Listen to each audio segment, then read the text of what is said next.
Hi there. So today we are joined by Sabrina Mayyard, and Sabrina is a registered counsellor and a social worker. She's also the clinical director of Feeling and Healing Therapeutic Services. She does amazing work across children's homes, and she is also a PACE trainer. But before we get started, Sabrina's got a really interesting story about her journey and what's led her to do what she does. So, Sabrina, welcome. Thank you. Just to get started, can you share with us your journey of what's led you to be here today? Yes, I can. So, first of all, thank you for having me, Asha. I'm really excited to be here and to talk about my journey as to what has led me here today. So, as you said, I'm Sabrina. I am the clinical director of Feeling and Healing. And Feeling and Healing Therapeutic Services was something that I was always passionate about starting. I qualified as a social worker in 2010. And prior to that, I'm quite clear that I experienced my own adverse childhood experiences. So I was one of those young people that had my own experiences, and that led me into wanting to become a social worker. Throughout my social work practice, I worked with lots of children and families, and it was an extremely rewarding job. I did a number of roles such as frontline social work, specialising in child protection, then became an auditor for the local authority, and then eventually became a child protection conference chair, which was all about threshold, significant harm and the impact. But the main thing that we always seen throughout social work and that we're all fully aware of is the impact of adverse childhood experiences. And one of the things that I was quite passionate about was intergenerational trauma. When we're seeing the repetition of families coming through with the same issues, and you look at the history and you can see that. What was happening for me as a social worker is, as much as I was passionate and I loved my job, there was only so far in terms of the work that I could do, because you are limited as a social worker. So that then prompted me to retrain as a counsellor. So I went and I did my training as a counsellor. I set up my private practice, whilst working part-time as a social worker. I was then approached by a children's residential home, asking about some support for their young people, and implementing PACE. So that's where my journey of PACE began. At that point, I started chairing reflective team meetings for children's residential homes. At the time, it was 4 homes across Greater Manchester. I then did my level 1 and level 2 training in dyadic developmental psychotherapy and became an approved PACE trainer. I was quite fortunate, really, because my training was delivered by Dan Hughes. So in terms of my level 1 and level 2, DDP, which is dyadic developmental psychotherapy training, I was trained by Dan Hughes. And for my PACE training, as I am an approved PACE trainer, I am supervised by Kim Golding. So I'm very, very fortunate and grateful for having the expertise of Dan and Kim that's helped shape my journey into PACE. So that's a little bit about me. Thank you so much for sharing. And I can definitely resonate with when you're talking about the frustrations of only being able to do so much within your role, because that's Yeah, what led me to find Innovating Minds as well, that frustration of wanting to do more for the children and families. absolutely. And pace, we're talking about pace. I think it's really important to know what pace is as well, because Mm, acronym is used quite a lot. yeah, Playfulness, acceptance, curiosity, and empathy is what yeah, PACE stands for. So quite a lot, but actually really important words there that absolutely, are critical for the approach. So absolutely. what is PACE and what is the training? What does it entail? So PACE is an approach that was developed by Dan Hughes, and I think one of the things that is really clear is PACE is not a model. So it's not a PACE model. PACE is a way of being. So you've made reference to the acronym, which is absolutely right. PACE is playfulness, acceptance, curiosity, and empathy, and it's a way of being. So the approach was developed by Dan, um, to help support and work with young people that have experienced relational trauma, attachment difficulties, and emotional challenges. And actually, when we think about our young people who are care experienced, a lot of them have experienced relational trauma. PACE is a way of being, and it helps caregivers or professionals to create a safe and trusting environment, and foster emotional growth and secure relationships. Now, when we think about a lot of our young people that we work with, they don't know what a secure relationship feels like. They don't know what a secure attachment feels like.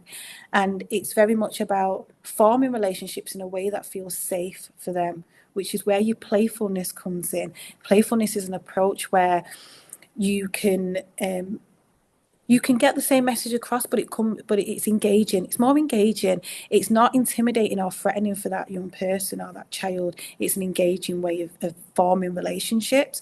It's about accepting. So when we say accepting, what do we mean by that? It's accepting that the child's in a world. What's going on for them? Why are they displaying the behaviours that they're displaying? It's about accepting their inner world. Doesn't mean to say that we accept the behaviours, but what we do accept is there's a lot of dysregulation there. There's a lot going on for them. And it's curiosity. What's going on for this child? Okay, this is the behaviours, this is what they're showing us, but what's going on underneath? Doing this helps form those relationships with the child. But it's also empathizing with the child. Now, some young people can't accept empathy. What are you doing? This doesn't feel right. They can't accept it. They will reject it. But having the knowledge, the understanding of the skills of what PACE is, it's about recognizing what a child can accept and why they can't accept it, and using other aspects of PACE to help still create that safe relationship that eventually that child does feel like that they're healing their emotional trauma. So that's a little bit about PACE. And what theoretical underpinnings are there, or what kind of approaches does PACE draw upon? Yeah. So, I mean, attachment theory is absolutely key, which was developed by John Bowlby and Mary Ainsworth. And we know that having a secure attachment in child development is significant, but a lot of our young people don't have that. So, attachment theory is it's understanding what attachment has that child got, and how do we work with that child understanding their attachment. So, again, PACE.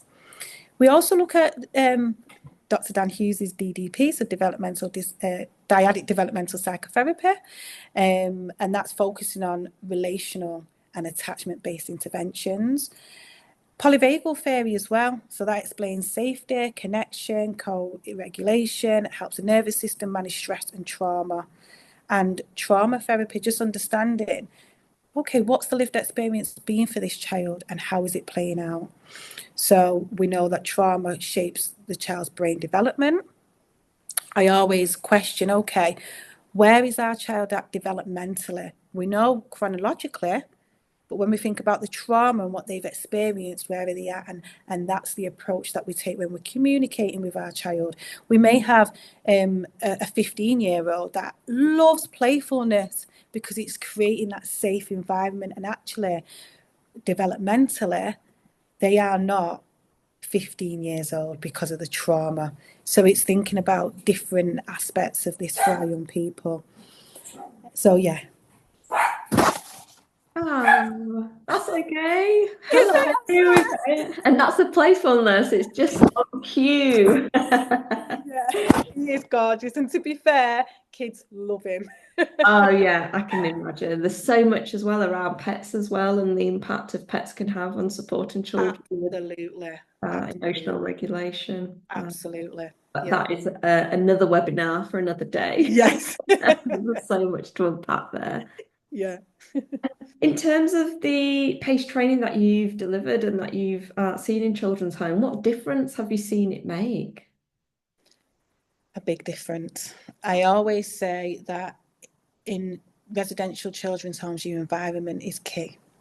You can have all external support in place, but if you don't get that environment right, then it's not going to work. So it helps children to feel safe. What we can see is children will reject, and that might be through their behaviours. They may experience a number of rejections through their lives where the behaviours have resulted in end of placements, moving on to somewhere new. Sorry, and that's a way of controlling the environment. But what I've seen a shift in is when children know that, oh, my behaviours are not resulting in me being moved on. what that does create is a sense of safety, and those relationships are really forming, that actually you can express yourself. We may not, we don't agree with the behaviours, but we accept that this is a way of you displaying what's going on for you. And this is where curiosity, we embed curiosity, and we get to know more about what that child's going through, what that young person's going through. Helps children feel emotionally safe and understood. It strengthens the relationship between the caregiver and the child, reduces behavioural issues linked to trauma and attachment difficulties. It supports professionals to respond with empathy rather than control. And it creates a more nurturing environment as well. So I've definitely seen the difference. I've seen young people that have really been struggling to being so settled because of the environment, and I'm very clear on that. So actually, that whole systemic change within the environment, so it's not just about doing something to the children, Mm, actually the practitioners embracing it. And again, it's that way of being. So it just becomes a part of the furniture within a children's home absolutely. in terms of the culture Yeah, shift that it yeah, creates, which obviously will have a knock-on effect yeah, on the children. yeah. Really interesting that you spoke about as well the approach. So the approach PACE takes the relational base, the attachment Mm, base, mm, and also drawing on the neuroscience, so things like polyvagal yeah, theory. And that's an approach that we take with the Healing Together program that is used across children's yeah. homes. And in your experience, is there any drawbacks or limitations of PACE that you've seen? I think there's I suppose there's two things really that comes to mind. The first thing is, which is, there's a number of people that say they deliver PACE training, and they're not approved PACE trainers, and that's okay. But then you don't know that the level of training that they're delivering isn't the same as what I would deliver as an approved PACE trainer. So then what's happening is you don't always see the same outcomes for the children or for the staff, because the level of training is that bit different. So that's one of the things. And I think the only other thing which I positively haven't come across, but I'm mindful of, is when you've not got people that are, well, staff that are wanting to embrace a pace way of being. And what I do on the training is look at what's brought you into the field, what are your triggers, and how do you ensure that you don't enter into blocked care? Because ultimately we all have our history, and we know that we're working with young people that are going to be communicating their difficulties in ways that we may find challenging as professionals. But it's ensuring that you have that safe space to reflect on you and your behaviours and your triggers, to ensure that you don't enter blocked care, and you are able to meet the needs of the young people. So I think they're the two things that I would say. Fortunately, I haven't come across the latter. Everyone I work with is really wanting to embrace pace, and is really, really passionate about pace. But I think it's more about everybody being on board. I always say for residential homes, like you said, it's a systemic change. It comes from the top, top down. So yeah. Right. And yeah, definitely, I think it is a journey for people to go on as well, because Mm, everybody has their own experiences yeah, or their own norms around whether it's mental ill health or yeah, our perspectives of mm, children in care and particular behaviours as well.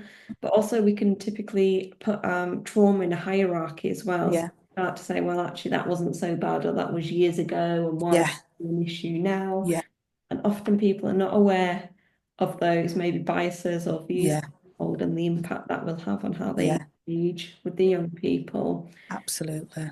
And particularly when, as well, frontline staff they have their own lives, so Mm, they might be stressed at times, or there might be yeah, things on for them personally, or yeah, often as well, it brings a skill set into the sector, and we see this within education, where they might have had a personal experience themselves or know of somebody, and therefore that can also have an impact, because that can be quite activating yeah, for them as absolutely. well.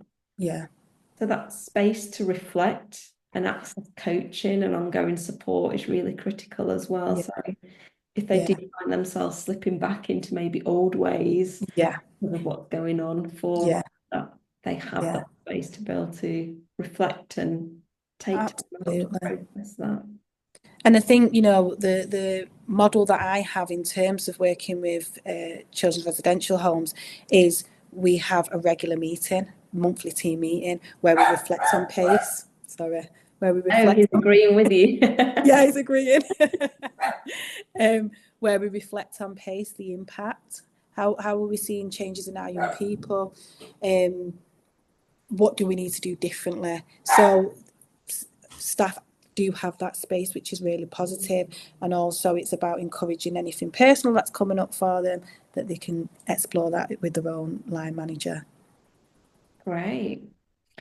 And then how would you say PACE training aligns with trauma-informed practice? So trauma-informed practice has become quite a buzzword, but actually Yeah. what we're really interested is really embedding trauma-informed practice. So Yeah. how does the PACE training and the approach align with trauma-informed practice?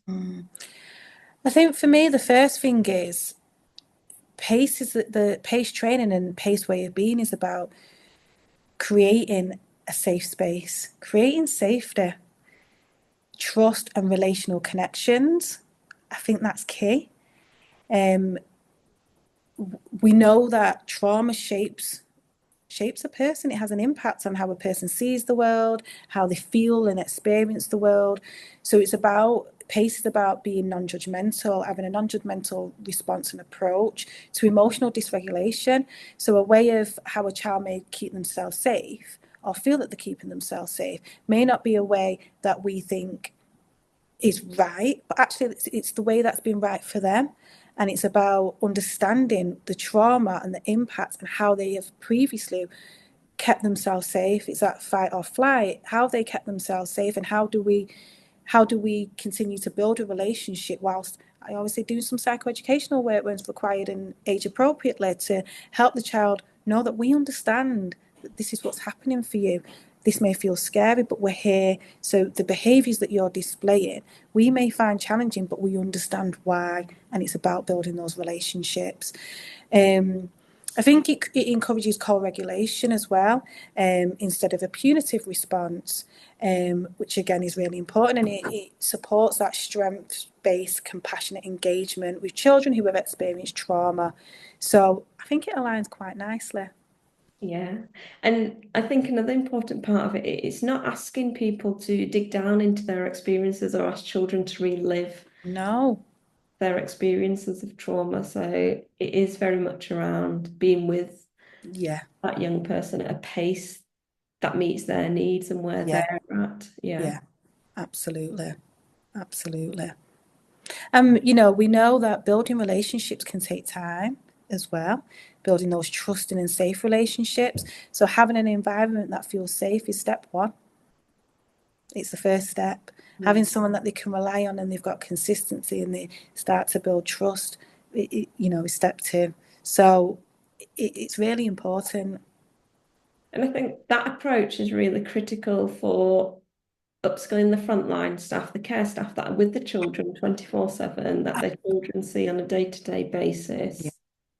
My frustration was as a clinical psychologist of people wanting children to access a clinical psychologist. You might go in maybe half an hour to an Mm, hour once a week for a certain period of time, but actually the children are with frontline care staff absolutely. day-to-day basis, Yeah. there at night when the Yeah. child is actually Yeah. experiencing distress and Yeah. needs somebody there to be able to co-regulate Yeah. with. And it's not me, the psychologist, that's going to be there. Yeah. And Absolutely. often I think the approach of a body-based approach and Mm, a relational-based approach is better than sometimes I think the CBT approach. So, and why I say that is when I was thinking of CBT sessions that I deliver, mm. often that young person is feeling safe and calm in the sessions. So their thinking brain is switched online and Yeah. start to think, okay, I could have done that differently, or if I change the Yeah. way I think, that'll affect Yeah. how I should behave and feel. But in the moment, their thinking brain isn't switched because they're in Yeah, safety survival mode. yeah, So they can't access those sessions and those skills and resources that you've taught because yeah. actually physiologically that's not possible because of what's taking place for them. So I really Absolutely. do see how the PACE model really nicely aligns with upskilling the frontline that are there on a Yeah, day-to-day basis with yeah, them. absolutely. And the Healing Together programs really aligns really nicely from what I'm hearing from you with the PACE approach and the Mm. training that is offered. Can you speak more about how PACE training aligns with the programs and the approach? I'm really sorry, just say that bit again. Can I Yeah. speak more about? Sorry. How does the PACE training align with the Healing Together programs and Yeah, approach? yeah. So I think, from what I'm aware of in terms of the Healing Together program, it's very much focused on supporting the children, um, which is very much about PACE as well. PACE is about supporting the children, young people to form relationships. I suppose it's the Healing Together program. You've got your frontline staff that almost do what I know from the Healing Together and what you've shared is it's not a formal approach. You're not saying to children, let's sit down and let's do a key work session on your attachment, or let's sit down and let's do a key work session on relationships. It's through a way of being within the home. You've got your staff that are upskilled, that have got that Healing Together knowledge, experience, training, and who are throughout the day, throughout their interactions, building a relationship with your young people, which aligns really nicely with PACE, because PACE isn't let's sit down and let's do playfulness for an hour, or let's sit down and let's do acceptance. Let me accept you. That is not how PACE works. PACE is a way of being, which sounds very much like the Healing Together program as well. Healing Together, from what I'm aware of, it's about creating relational safety and connection, which is very much PACE. PACE is all about relationships and connection. Healing Together and PACE, is very much about seeing the person. And if that person wants to talk about their experience, they have that safe environment to do so. But it's not about asking them to disclose their trauma. Okay, tell me about your trauma, because that's not what I'm hearing Healing Together is about. I think one of the things with PACE, and I'm hearing this with Healing Together, is PACE's big emphasis is on connection before correction. So when we're seeing behaviours that we as professionals may find challenging, it's not about going directly into the behaviour and putting in consequences. It's about, okay, yes, we understand that behaviour, using aspects of PACE to understand that further and support that. But whilst you're doing that, you're forming a connection with that child, with that young person. So what I know about Healing Together, it's a very similar approach. The approach is about forming a connection with that young person whilst acknowledging the experiences that they've been through. So I hope that answers that. Yeah, and I guess the Healing Together program, the process that the frontline practitioners go through as of the training, so very similar to PACE and the approach, the polyvagal theory, understanding the impact of trauma on children, Yeah, but also about you as a practitioner. So you becoming a trauma-informed yeah, practitioner, so it becomes a way of being yeah, for them. And then in addition to that, they get resources, program resources that they can deliver with the children. So like session one is all about breathing. So yeah, understanding actually how we can use the breath to yes, help children yeah, um, to help their nervous system, the central yeah, nervous system, to feel safe and calm again. yeah, Session two is all about Dr. Dan Siegel's hand-brain model, uh, yeah. flipping the lid. So I'll stop in just in case you've got anything that you want to say on that and that model. No, I feel that I suppose it's really important for children to understand how the bodies react to trauma. And sometimes the children don't have the emotional language to be able to express, this is what I'm feeling, or this is what's going on for me. But when we move it away from the words and we start focusing on the body, it opens up, or can open up a lot more, and help the child to understand, this is why I'm feeling this way, because of what I've been through. So absolutely. Right. And then session 3 is all about the senses. So Okay. we know trauma is stored as sensory memories. Yeah. So helping children to think about actually their senses and Mm, senses, the things that might actually feel uncomfortable for them or yeah. might help them to feel safe and calm. Yeah. Session 4 is all about feelings. So often children and the adults around the children have put feelings into buckets like good emotions, bad Yeah. emotions. Everybody's striving to be happy, but an acceptance of all emotions and being Mm, able to explore their feelings yeah. within that. Session 5 is all about calming tools, so body-based strategies that children Mm, can use or kind of explore. So there's different strategies within there, so they can find ones that actually they feel comfortable with, that their yeah. body feels comfortable with experiencing. Yeah. And then session 6 brings it all together in terms of helping them to create a plan, a safe and well-being plan. And then Really.